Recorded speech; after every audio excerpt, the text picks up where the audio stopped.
This is the Physical Activity Researcher Podcast, a podcast for researchers of sedentary behavior, physical activity, and sports. Join for a relaxed dialogue about research design, practicalities, and, well, anything related to research. Learn from your fellow researchers useful and relevant information that does not fit into formal content and limited space of scientific publications. And here is your host. Welcome everyone. This is the Meaningful Sport podcast, and I am your host, Noora Ronkainen. Meaningful Sport is a series of discussions on the why and how involvement in sport and physical activity can be an important part of a life worth living. We will also explore threats to meaningful engagement in sport and movement culture practices and ask questions about what we can learn about the human condition through our involvement in sport. The guests are leading scholars in human and social sciences of sport who will share their explorations in a scholarly as well as a personal context. If you are interested in the theme, you might also want to check out meaningfulsport.com. There you can find podcast show notes, read a blog, and access many resources for further explorations of meaningful sport. In their writings, Stoic philosophers had many references to sport. But how did the Stoics think about happiness, a good life, and a meaningful life? What role might sport have in all this? How can we cultivate Stoic virtues when we are practicing sport? This is the second part of our episode with Michael Tremblay. In the first part, which I recommend you to check out, we focused on exploring central ideas of Stoic philosophy and their relevance for sport. We explored the key differences between Stoicism and existentialism and the ideas of happiness, meaning, and purpose. In today's episode, you will hear more about Michael's work on Stoicism in the context of mixed martial arts, and how MMA can provide a context for philosophical education for practitioners. Michael Tremblay is a PhD candidate in philosophy at Queen's University in Ontario, Canada. His research focuses on ancient Greek philosophy, particularly Stoicism, and what it can teach us about how to live good lives and become better people. Outside of philosophy, he's a competitive martial artist, having competed internationally in Brazilian jiu-jitsu and professionally in mixed martial arts. I hope you enjoy today's episode. I think now it would be a really nice point to turn to discussing your work on MMA, and thanks for sharing your work in progress. That was very, very interesting to read as a martial artist myself.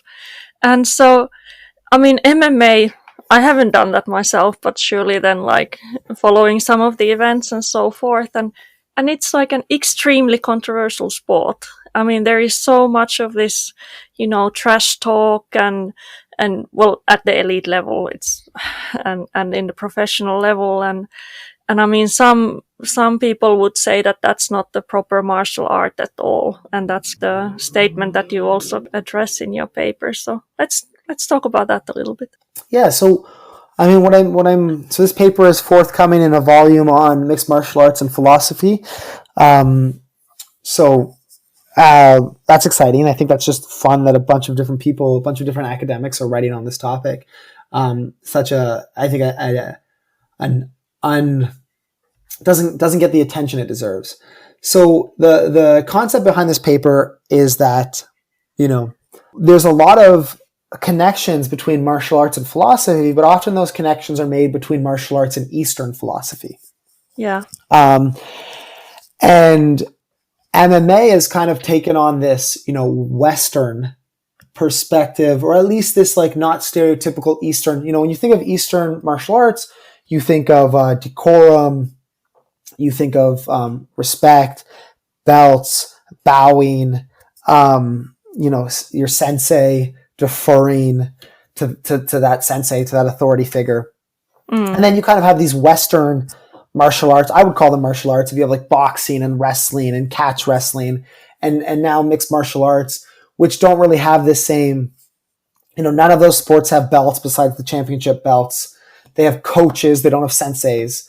And this shift from, and a lot of people would make that divide. They would say, well, those things are sports and these other things are martial arts. And that divide would be, I think, an insulting one, meaning that the martial arts cultivate character and the sports, are just about winning or just about, your work in meaningful sport is pushing back against that.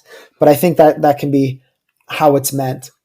And so what I'm trying to argue is I'm trying to say, well, can MMA, if we look at martial art as something that cultivates character, a combat sport that cultivates character, can MMA be a martial art? And if so, what kind of character does it cultivate? What kind of philosophy does it promote? And I argue that it promotes one of Stoicism. More so perhaps than anything else, but at least it promotes Stoicism very, very well. And then I go through kind of 3 different ways that it develops a Stoic mindset in people who train it. I don't know if you want me to go into that or if you have any. Yeah, wonderful. That's a really nice introduction, and I look forward to reading the other work in where this is published as well. But so I think it would be really nice to look into these 3 different principles of Stoicism and how you would apply them in MMA. So perhaps we just go through one by one and look into them. Yeah, great. So the first one, which is an innovation of Epictetus and something he really emphasizes, is the dichotomy of control. This is the first Stoic concept that I think MMA teaches you without you even knowing it. And so I guess one of these things is that, to be a good MMA fighter is to kind of learn these principles firsthand or adopt these principles firsthand. Or at the very least, you would really struggle to do well in MMA without doing so. And so the first is the dichotomy of control. And what the dichotomy of control is this, it's a very simple idea, but it's a very impactful idea. And it's that there's 2 types of things in the world. There's things that are up to you and there's things that are not up to you. That's point 1. Point 2 is you have a limited amount of attention and focus and emotional energy. Your attention, your focus, and your emotional energy should go into what's up to you. And then I guess maybe the third point the Stoics would make is like, if you really think about it, what's up to you is your choices and your responses to situations. So taken together, it would say, focus your emotional attention and your energy on your choices and your responses to situations. And only worry about the things outside of your control or that are not up to you in terms of how those help you make better decisions, better responses, and better choices. And so what I think emphasizes this in MMA is, the adversarial aspect of it and the combative aspect of it. So, I think in anything you do, this is a profound concept. Anytime you want anything, this is a profound concept. You were talking before about being a runner. That's a solitary sport, but even then you're going to encounter injuries that once they occur outside of your control, and you have to adjust to them and adapt to them. But when we do something like mixed martial arts, any combat sport for that matter, but I think it's increased in something that's full contact where there's higher consequences. There's just so much going on there that is outside of your control in terms of your opponent, their decisions, how their training went, their game plan, all of these kinds of things, that if you focus on that, you're gonna implode, you're gonna sabotage yourself. Not to mention, you're just gonna be very, very stressed, and very, very, I think, distracted. So instead, you should focus in these kind of your training and your fight on your own decisions, your own reactions, your own responses. Yeah, and so for me, I've been in Stoicism for so long that seems apparent to me, but I think it's quite impactful and helpful. I think just from like the spectator point of view, like when you are watching, like when Usain Bolt was still active and anytime he competed, you were almost certain that he's going to win.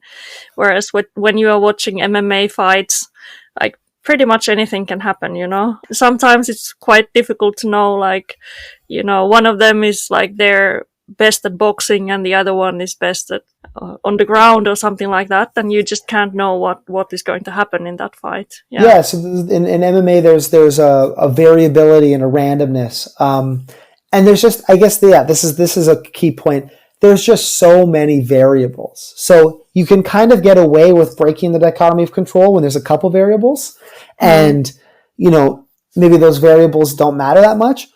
But in MMA, there's just so many different variables. Like, exactly, you're going to be going against somebody who's a Muay Thai fighter who's way better than you at striking, for example, but you're a better wrestler or something like this. I mean, this is speaking from experience on my end. And if I think of all the different ways that person can hit me in the head, it's just I'm going to get hit in the head. It's not going to go well, and I'm going to get very anxious about it, and that's going to interrupt my focus in a different extent. I was even talking, so I had the opportunity to interview George St. Pierre, who's a very famous MMA fighter. He's multiple-time UFC champion. And I was talking to George, and I was even asking him, because the point of the interview was, how do you mentally perform under pressure? And he presented the Stoic dichotomy of control without even realizing it. He was saying, I just shrink my focus to the things I have control over. So, the crowds, what the press is saying about me, the trash talk, my opponent's giving, I exclude all of that from this kind of cone of vision. And in this cone of vision is just, how I'm feeling, my choices, my reactions, and, information about how the opponent's moving to help me with that. And that's coming from a champion. He's already adopting that perspective and using it, but it's kind of a thing he learned from experience rather than learning from books, practicing MMA.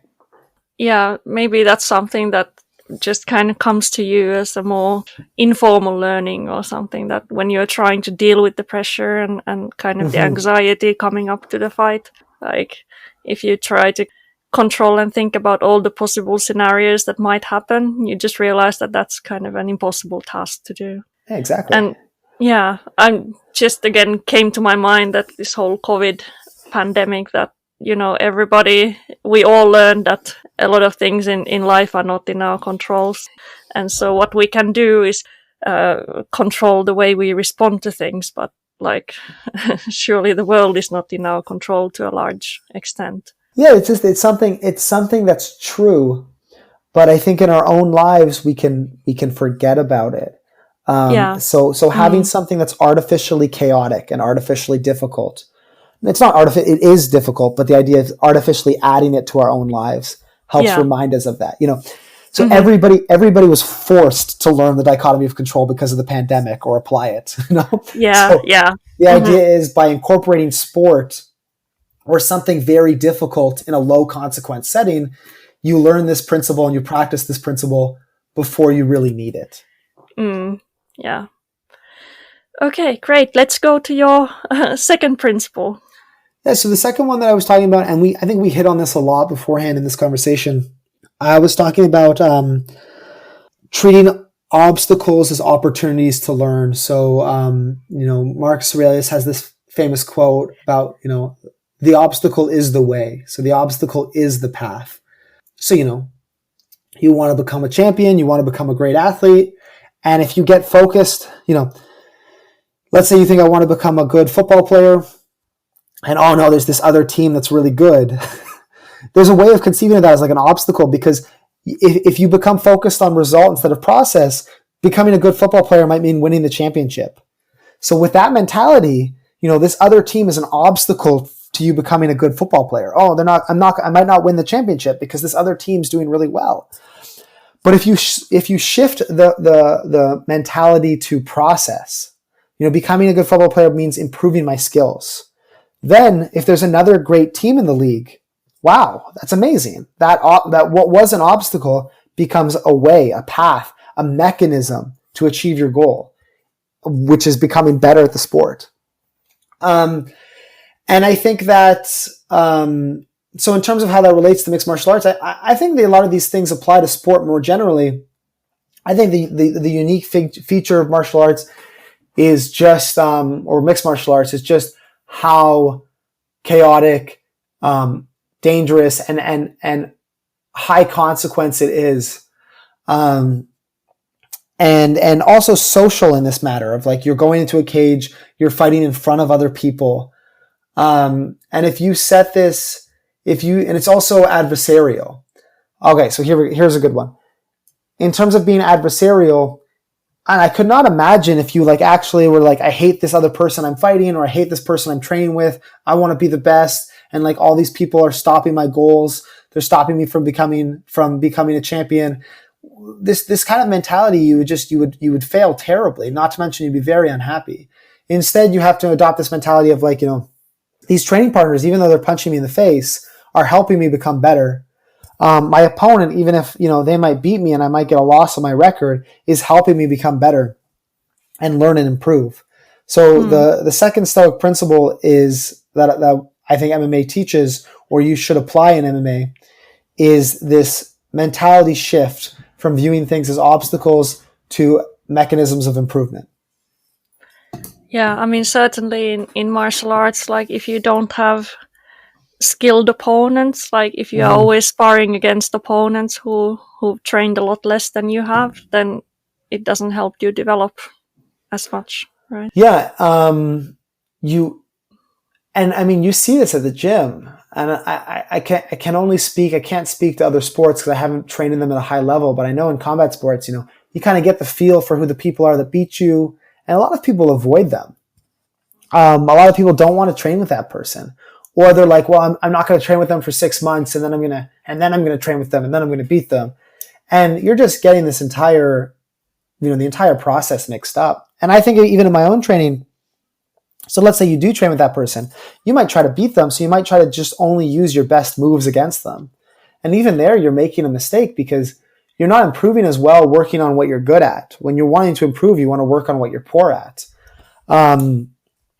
So even this, you can even conceive of this obstacle or this problem as, your own personal failings.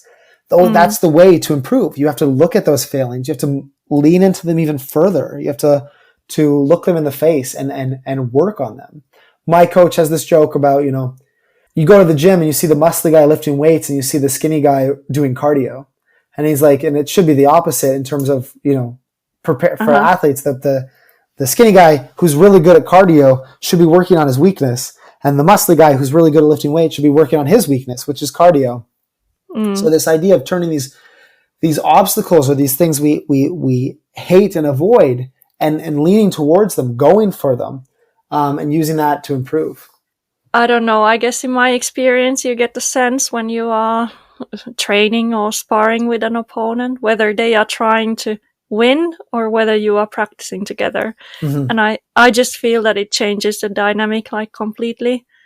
And like if you are practicing together, then you are also trying out the things that you might not be so good at, and you might just as well fail. But you have to have that mentality to be able to improve, and not just to be trying not to be beaten up, because then you are just kind of trying to defend. And I mean, if we're talking about Muay Thai, it's a little different because, you're not getting scored on 10 times. You're getting punched in the face 10 times. So it limits a little bit of your capacity. And I know when new people would come in for the Muay Thai classes that I would do, they get punched in the face and you either start crying or they start swinging as hard as they can. It's a very visceral, emotional sport. And then, I think that's when you go back to something else, right? You go back to something like the dichotomy of control and understanding, okay, well, maybe this is not a session where I'm going to get to, practice my technique that much because this person is, coming after me for some strange reason. Yeah. So for the Stoic, what is the virtuous way of sparring? I think what is virtuous is, or the correct way of sparring is cultivation of yourself. So the virtuous way of sparring is sparring to improve. That being said, part of improving, especially if you're going to do fights, is learning how to get hit in the face really hard, is learning how to fight until exhaustion. So maybe sometimes 1 out of every 10, it's going to be that really hard round is the virtuous way to spar. But most of the time it's going to be, technical improvement. That being said, we're not all like, I'm coming kind of at this perspective of like, I'm this perfect person who enters the gym and has to deal with all these flawed, non-perfect Stoics, which is just like, not the right way of looking at it. Me, myself, I get punched in the face and sometimes I'm the person who's like elevating and increasing, right? So sometimes the virtuous way to spar is just teaching yourself to calm down and teaching yourself, not dealing with this bully, but like making sure that you don't become the person who's elevating it, and reminding yourself and staying in the moment and staying focused in that sense. Yeah. I mean, I think that's a perfect moment for practicing not to get angry when you get punched in the face. That you're just not going out to revenge, Yeah. So yeah, that's a perfect context for practicing that. Yeah, let's move on. Let's go to your third principle. So MMA and gaining freedom. Yeah. So the third one that I was talking about in the paper is gaining freedom. So this comes from Epictetus' conception of freedom. So what Epictetus argues, this is interesting because he was a slave, right?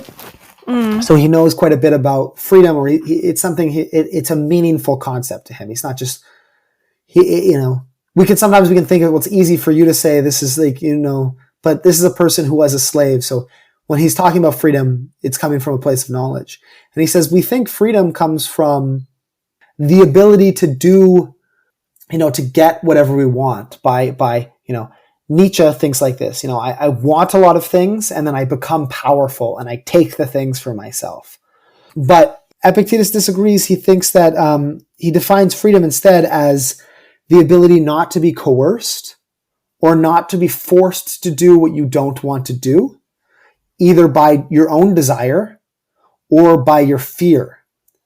So Epictetus says, I'm not free if I can be threatened. Because then I'm only free accidentally. I'm only free in the moment, but the next person comes over and says, do what I say or I'll beat you up. And you go, okay, of course. Then you're a slave to that person whenever they come over and threaten you. So the goal to freedom is to not be able to be coerced, or I guess tempted would be the flip side with desire. So the key here for him is to shrink what you desire and shrink what you're afraid of. And then I think really hard things are really, really good at this because, MMA as an example is just an incredibly, incredibly difficult thing.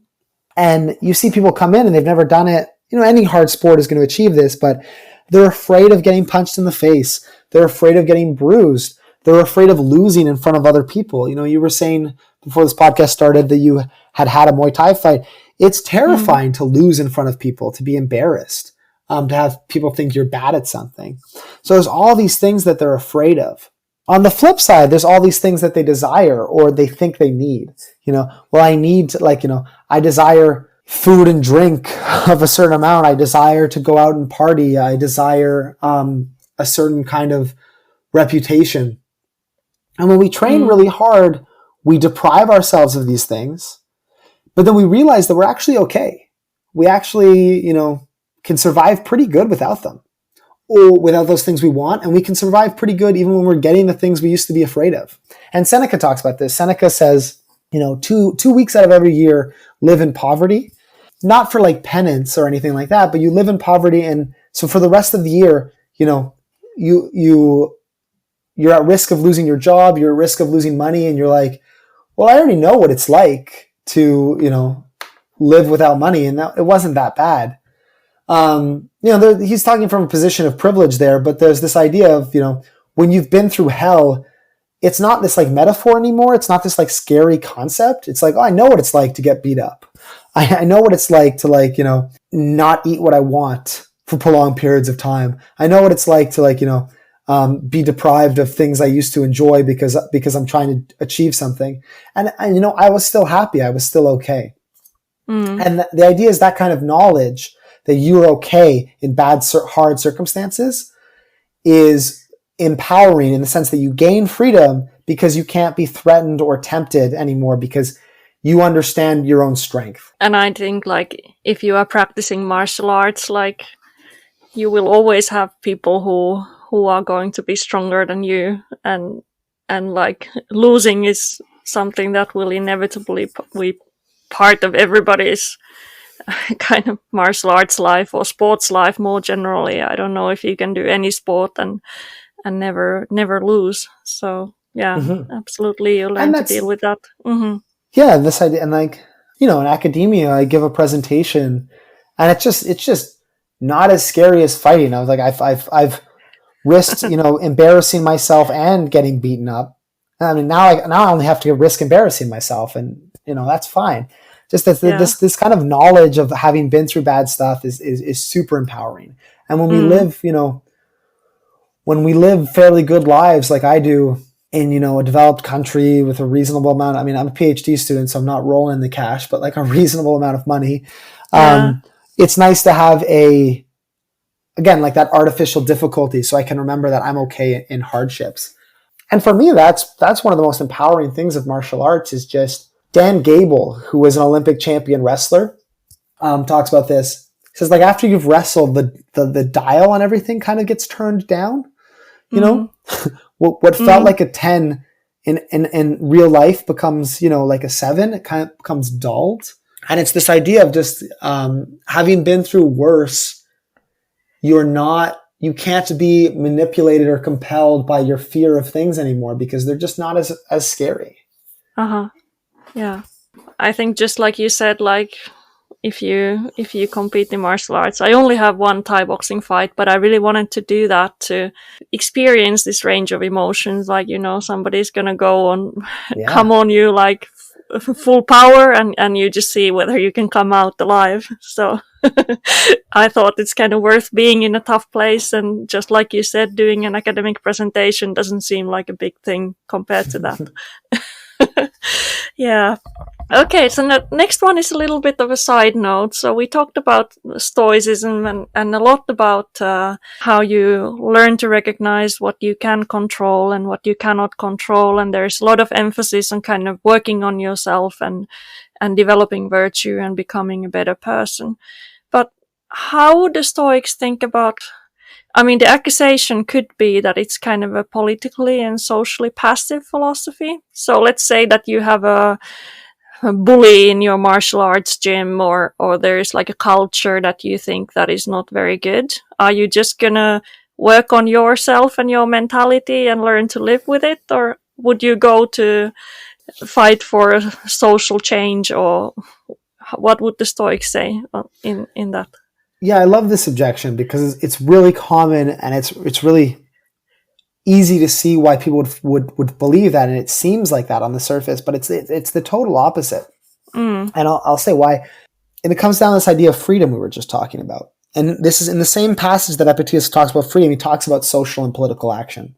So the idea is the Stoic is the one that's free, as in the proper Stoic is the one who's motivated exclusively by what's right. So most of us, and this is not to say that people don't misinterpret Stoicism or don't use Stoicism to justify their own inaction and passivity, but it's not what Stoicism encourages. And Epictetus uses the example of Socrates, who was a very famous philosopher before Stoicism, who inspired a lot of Stoic principles. And he says, look, Socrates was able to go to war and fight for his country. Why? Because he wasn't afraid of dying, because he wasn't afraid of these things outside of his control.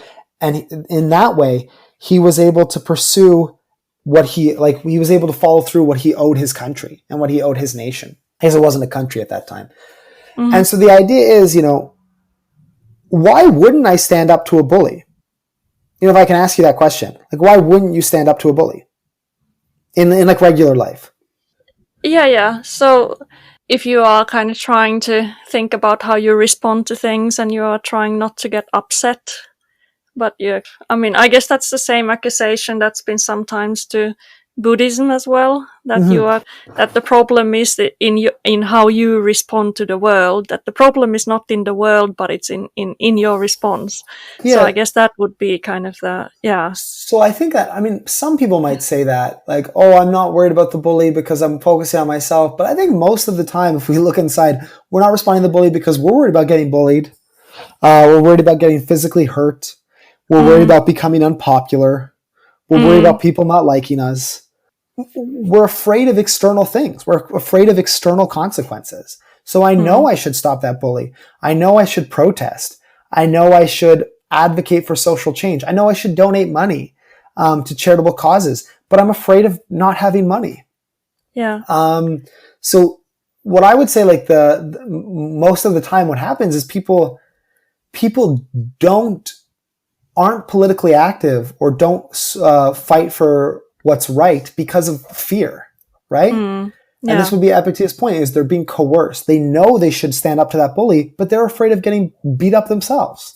Yeah. So when you become free, when you become not afraid and unable to be coerced by other people threatening you, then you're free to do what's right.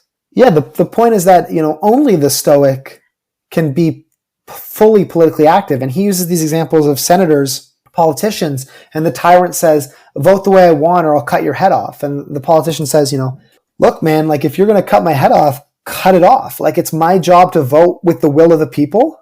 And, if you're going to be the kind of person that cuts people's heads off for doing that, go ahead. And that's like, he's talking in a time when that would happen. It's the Stoic who's able to be politically active. Seneca, was executed for planning to overthrow a corrupt emperor. Yeah. And, you can't plan to overthrow a corrupt emperor unless you're like have confronted the idea that you might die and are going to do it anyway because it's the right thing to do. Yeah. So that's it. Yeah. So like, I think that. Yeah. Oh, go That's ahead. a great clarification. Yeah. So I guess what I was getting at that was like, if you are feeling upset about what somebody told you or something like that, then it would be that you might easily think that, okay, why am I upset? And can try to work with that. But just like you said about being afraid of consequences of standing up and actually doing what the right thing, I think that's a really good way of kind of. And so Seneca talks about this as well. Fair enough. Your further point would be, well, but what are you fighting against if there's nothing wrong in the world? But the point is not that there's nothing wrong in the world. I mean, we have to be careful about how we use this language, but the main point is to focus on your reactions and your responses. So the question isn't that there's nothing wrong with this bully. The point is, how do I respond to this bully? How do I help fix this bully problem? Instead of focusing on the bully and being like, oh my God, there's this incredibly terrible thing going on and I'm super upset about it and I'm paralyzed by fear because I don't want it to happen to me, but I also know that it's wrong, and this kind of like imploding that occurs. It's the focus on yourself and say, okay, there's this problem. How do I resolve this problem? And then it's not that there's nothing wrong in the world. It is that you have been the best person you can be if you've done all you can do to resolve the problem. So, you're happy or your life has gone well if you've fought against the problem to the best of your ability. That's not to say the world around you has gone perfectly. If you're on the torture rack, clearly something's gone wrong in the world around you. Yeah. But the idea Epictetus says is we would still think of that person and say they had a great life. Does that distinction help? Yeah, I think that helps a lot. It's really been a wonderful discussion, and I think we start wrapping up, and people can see your blog in the show notes, and your work on martial arts on MMA is coming out soon as well. So maybe just a few closing words for our listeners from what we discussed today. Yeah, I mean, I guess to summarize, I think if there's a big takeaway in terms of, especially when we're talking about meaningful sport, I mean, I might be preaching to the choir here, but this idea of, you don't have to be a Stoic. You can be an existentialist. You can be a Buddhist. There's a lot of ways to live, but I guess living intentionally, practicing your sport intentionally, I think is such a valuable. Sport is already so great for so many reasons, but if we use it to also intentionally cultivate our character and help the way we respond to the world, then it's not just a great way to see your friends and stay fit. It's also a great way to move towards happiness and a meaningful life. So if you like Stoicism, read more about it, engage in that. But regardless of what you're into, just try to engage in your sport, I guess, meaningfully or with purpose. Those were really the most wonderful closing words. So thank you so much, Michael, for talking to me today. Thanks for having me. I really appreciate it. Thanks for joining us this week on Physical Activity Researcher Podcast. If you like the show, make sure you never miss an episode by subscribing or following the show on Twitter. This podcast is made possible by listeners like you. Thank you for your support. If you found value in the show, we would really appreciate a rating on Apple Podcasts or whichever app you're using. Or if you would, in a real old school way, simply tell a friend about the show. It would be a great help for us. We have a fantastic lineup of guests for forthcoming episodes, so be sure to tune in. Thank you all for your support and have a great day.